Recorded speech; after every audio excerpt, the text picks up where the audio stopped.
Great. So, greetings, Jeff. How are you doing? Good. How you doing? I'm great. Thank you for this opportunity. I am a big fan of Double Cross. Like, I actually discovered it kind of about like during the winter break, and I just binge watched each season. So, I'm really excited about this new season, and I'm very honored to have this opportunity to speak with you. So, Awesome. my first question that I always Oh, I'm sorry. But thank you. My first question that I love to ask my guests is how would you describe your swagger? Like what makes Jeff Jeff?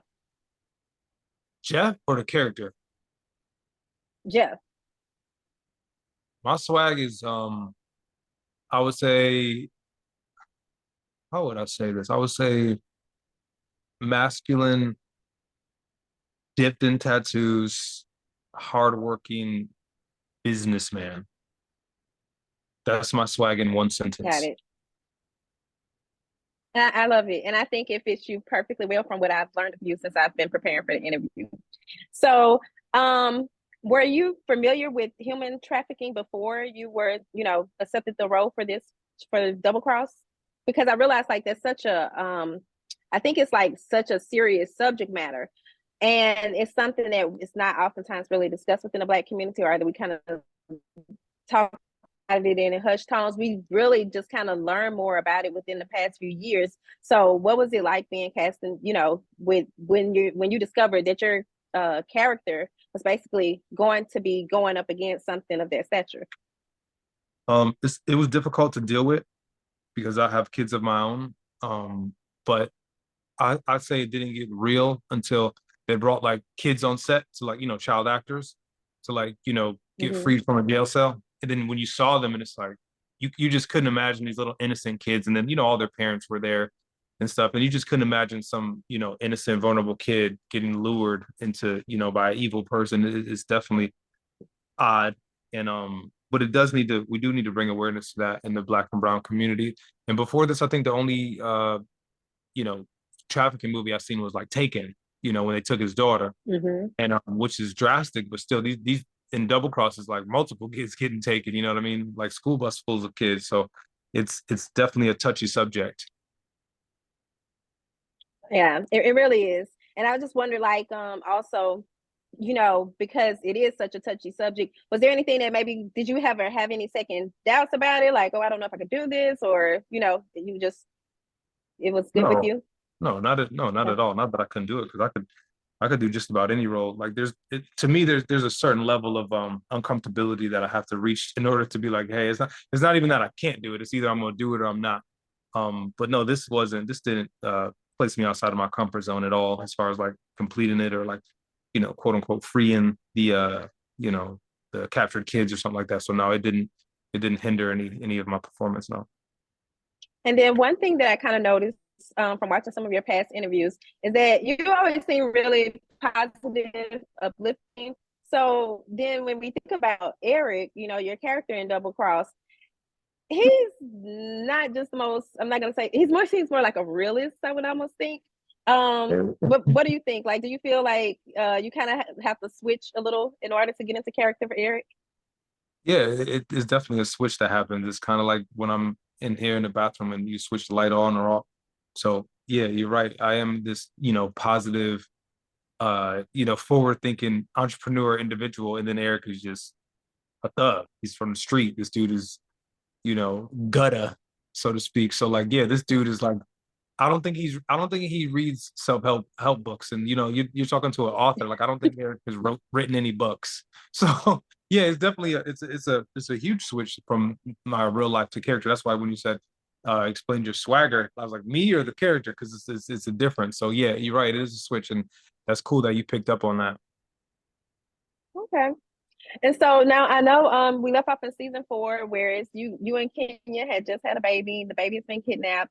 But first of all, before I even get into that question, I just want to know because initially Eric's character did not seem like the type of person ready to settle down and have a baby. So what was that like for you? Did you foresee that happening in the writing of the show? No, not at all. If you would ask me like where Eric would have progressed to. I didn't think it would be like, having a kid, but it shows a softer side of him. And then yeah, like how many how many thugs do you know with kids? There's a lot of them, and it can, bring out a vulnerable side. But Crystal, she said when she writes, she just kind of like flows. She's in this flow state, and whatever comes to mind, she puts on paper. So I guess that's how she flowed. Him having a kid, and him wanting to have a life change in that aspect of his love life. But yeah, for his kid to get taken, it turns it back up from soft, the new father, to just like I'm on a war path.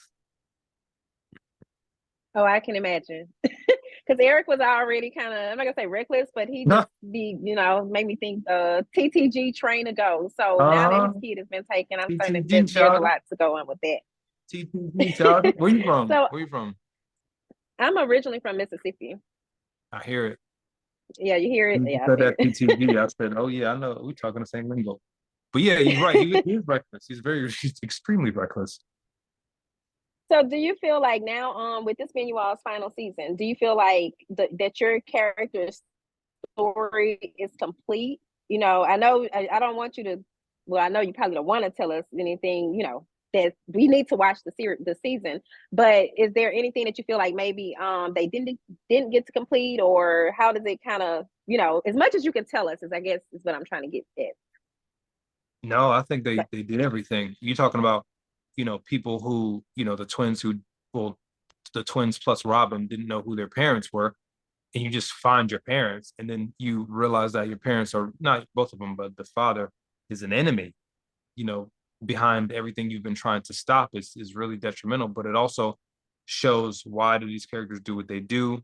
And no, I think we season 5 really wraps it up and closes that circle. And yeah, some doors are going to get closed in season 5 that were left open in season 4. okay.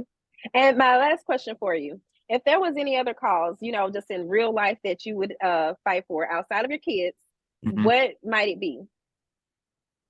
Um, I would say like a cause. I would say the an ignorant mindset. I'll fight against that. Like, because there are certain things, just experiencing my own success, I didn't know were possible for me or people who look like me. Until I saw those people doing it. I saw an example. So I would say fighting for the cause to exemplify, you know, anti-ignorance, because it is ignorance. So ignorance is the lack of knowledge. So I didn't have the knowledge at the time that I could be more than I was. So I would say fighting ignorance, that anybody could be whatever they want to be with work, obviously, and the right thoughts. But I would say just like working on people's mindsets. I like that. And also, it's not something that requires any guns or weapons or anything like Oh that. no, But no, it does require just it does require a weapon, because you got to wage war against your old self. You got to almost kill oh no, your that's old thought deep. patterns. You know what I mean? You got to kill your old thought patterns. Yeah, So it's a little violent in a transformation. You know what I mean? If where you work at right now, if they would say, "Hey, we about to gut out the whole building," it would get violent in there, changing stuff. Like hitting stuff, and So I would say changing the mindset. It does get kind of violent because you have to, quote unquote, kill that former mindset, and you can't, like, any traces or temptations to think how you used to think has to die. So I think it is a little violent, but not a physical gun. I see what you mean. yeah. Mhm. Okay, but I like what you said, and I think that that's because we are an empowerment publication. So of course, just what you said, that was, I don't know if you realize how deep it was, but it was very deep, and I think that Mm. our audience is going to really enjoy it. So I'm looking forward to watching the rest of season 5. Is there anything you'd like to add before we close out? So episode 1 of season 5 is out. Season 1 through 4 is out, and then there is a new episode every single Thursday. So tomorrow it'll be another episode, brand new. Okay, and we'll be tuned in. Thank you so much for for speaking with us, and well, me and Swagger Magazine. You have a blessed day. You as well. Speak soon. I look forward to seeing this interview.